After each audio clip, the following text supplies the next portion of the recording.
expanding the fixed ops part of the profit pool, and also acknowledging that given the weight difference, EVs need more tires, that is going to be like an ongoing area of opportunity.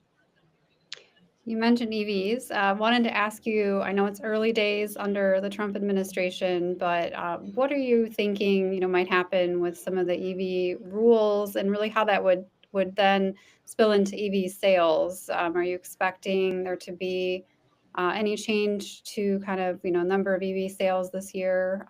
What are your thoughts? So I think in the US, with where we are in incentives right now, it's already more of a customer-driven market than Europe and China, where actually incentives have played traditionally kind of a bigger role.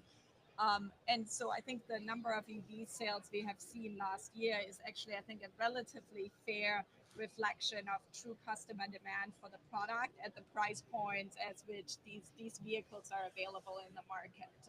I think, of course, if we have changes to the CAFE standards, either by delaying them, by rolling them back, I think it will give some reprieve to some of the automakers that are kind of quite nervous about kind of the inbound of penalties. But of course, with some of the CARB states in the US, it's not going to be like a one size fits all. I think we're going to still see some bifurcations, and we currently don't see any indication that the CARB states are actually intending to roll back their guidelines.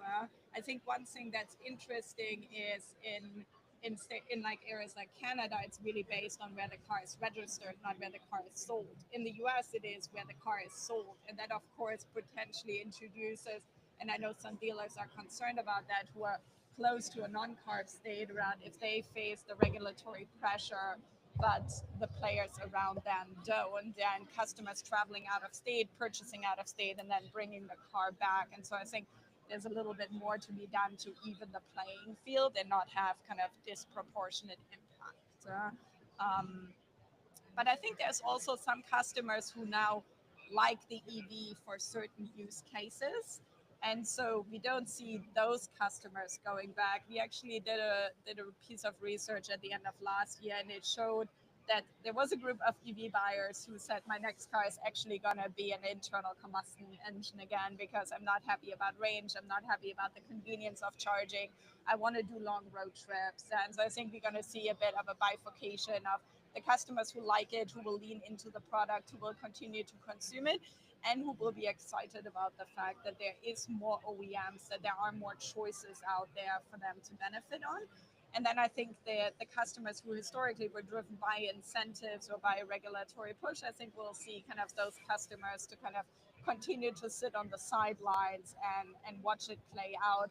But I think given the uncertainty, I think especially in Q1, I think you're not going to see like a drive towards EVs. I think we'll see some pullback on the customer side there. That's interesting because it seems like we've only gotten registration data for November. We've seen some estimates of December, but at least in the short term, it seems like there were a lot of those EV fence sitters who were like, well, I better buy one now while there's still a federal program to support it. And we'll see how long that lasts. But at least in the short term, maybe a surge. But I do wonder if those people will have made their purchases and kind of not really be back in the market for a couple of years. Yeah. And I think some of them have locked in relatively attractive payments. And in a world where affordability is challenged, there were some very attractive programs. If you looked at the incentive plus the price points after some of the price reductions driven by Tesla that people then took in the market, I think there's some interesting dynamics there on who bought in Q4 of last year and kind of who's going to be in the market in Q1 of this year. Mm-hmm. Affordability is another huge topic and a concern I know among most dealers that we talk to. It's probably their top number one issue that they're concerned about this year. With the potential tariffs that President Trump has talked about implementing February 1st, Canada, Mexico, China, what really do you think what that would do to the price of a new car or some new cars anyway? Here, and what really what impact would that have on the new market and the used market? So I think a couple of different things. Yeah. So I think typically what we see is if new car prices go up, we see a lift up on the used market because people ultimately are trading off, do I buy a new car, do I buy a certified pre-owned used car?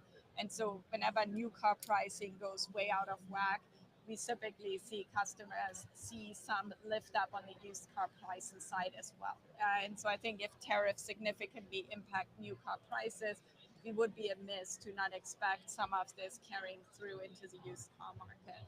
I think, again, I think uncertainty around the tariffs, I think, is like such a big factor because a lot of the cars are already assembled in the US. And now, if you look at the component landscape, they have more or less US content in the vehicles. And so I think it's going to be interesting to see if it's going to be a final point of assembly, if it's going to be at the component level. Kind of, we're seeing a little bit more inventory building up in the tier one components that manufacturers have inside the US. So I think people are trying to create a bit of extra buffer zone. So when the tariff goes in place, they don't get impacted on the next week's shipment, but they have like a few weeks or months to kind of sort out where the tariffs really go. I think worst case, like we think it's gonna be $3,000 to $5,000 a vehicle, but again, that depends that there is no credit, there is no kind of the other states kind of pushing back on it. Like I think there's just so much uncertainty on how this really plays out. I think the one area where we think it's going to be more imminent is on some of the aftermarket components because they're getting a lot of those getting shipped from overseas, either out of Mexico or China. And when you look at kind of like 5 years ago, 4 years ago, we saw some of the impact more immediately. So maybe, certain vehicles might have that increase. Do you think there could be, potential for any significant market share changes, with, I guess, customers maybe looking for an option of a vehicle built in the US versus, something that is manufactured or assembled over, in one of these other countries? So I think there is a question on all the manufacturers are currently, I think, have strong focus on maintaining or regaining some of the shares. Like there has been actually quite a few share shifts, like in the last couple of years, with some of the historical stronger players giving up some shares and kind of some players taking back. And so I think there's also a question on will the manufacturers decide to absorb some level of those tariffs and will the dealers decide some to absorb a certain amount? I think you mentioned the productivity, the report about dealer economics being challenged. And so I think this time compared to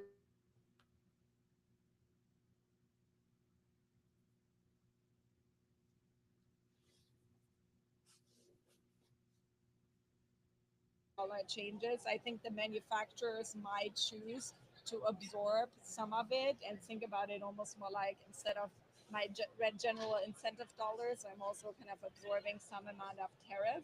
Um, and then I think there's a question on will they actually change some of the underlying trim and pricing mix that exists in the market to say I'm taking some features off the table to kind of stay within the affordability envelope while accounting for the tariffs.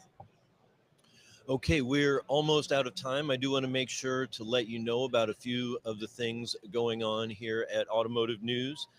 The Automotive News Best Dealerships to Work For program recognizes new car dealerships that are doing things right and creating cultures that make employees proud to be part of them.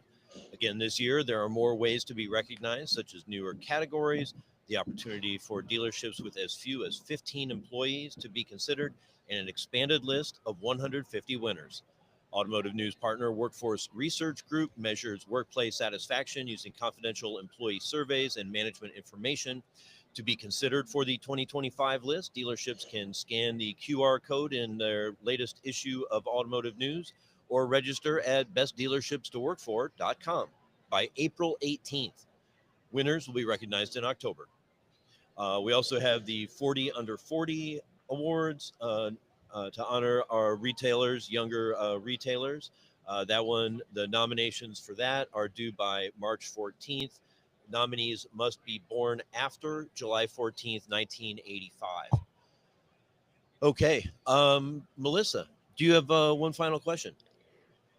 I can try. We've got a kind of a lot of questions for Inga, but I did want to, I think another thing on dealers' minds at the show and really, outside of the show is just some of these new, direct to sale or direct to consumer, companies that want to come in like Scout, Sony, Honda, as well as even the Amazon platform as a kind of a potential disruptor. I'm kind of curious what you think about this and really the impact it could have in auto retail on a traditional dealer. What are you hearing? What are some things they might be able to do to kind of protect their sales? Yeah, so I think it's a it's a great question and a tough one. So I appreciate this is the last one. So I think there's a couple of different things. So I think first of all, I think one thing I find actually interesting looking into 2025, whether it's some of the OEMs now paying for EV chargers, there's actually in general a bit of a tone in the industry that is more dealer friendly than I feel it has been in the past. Yeah, I think just the dynamic from some of the OEMs, and we'll see what happens in the next 24 hours during kind of all the brand meetings. But I think in general, the tenor I've heard was a little bit more conciliatory and kind of thinking about winning together versus some of the antagonistic thing we have seen.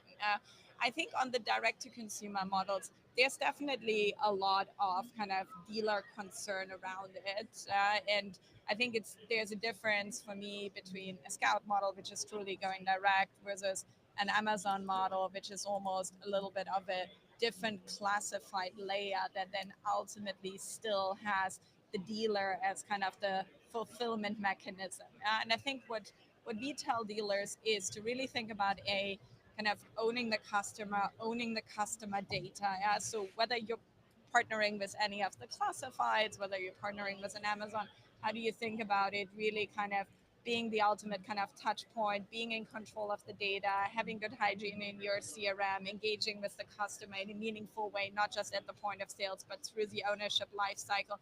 And ultimately, kind of, and we saw that with some of the EV direct to consumer plays, there is a huge source of dissatisfaction if the customer can't service their vehicle effectively and like has roadside issues that don't get mitigated, have to wait a long time to fulfill warranty claims. And so I think to build loyalty, the cost to actually build a network that engages with the customer in a meaningful way is quite substantial. And so I think that's something where as a traditional retailer, you can really kind of command space. Now, I think it is important to be kind of open and really also look as a dealer on who is showing up physically on my lot, but where's the customer before they show up on my lot? And depending on where they start their search journey, what can I do as a retailer to inject myself early on in the customer journey, whether that is through classifieds, Amazon, kind of on Facebook, where dealers already are retargeting today, and really meeting the customer where they shop as opposed to focusing just on the kind of dealer lot as the core destination. Great. So much, so much going That's a on, so lot. much to think about in our industry. That's going to do it for today. Thanks to our production team, Rudy Short, Kellen Walker, Tiara Riddick, Terry Kostrowski, and Tom Carl. Special thank you to our guest, Inga Maurer, Senior Partner at McKinsey & Company. We really appreciate your time and your perspective. That was great. For Melissa Burden and everyone here at Automotive News, I'm Jamie Butters. Thanks for watching, and we'll see you next time. Thanks.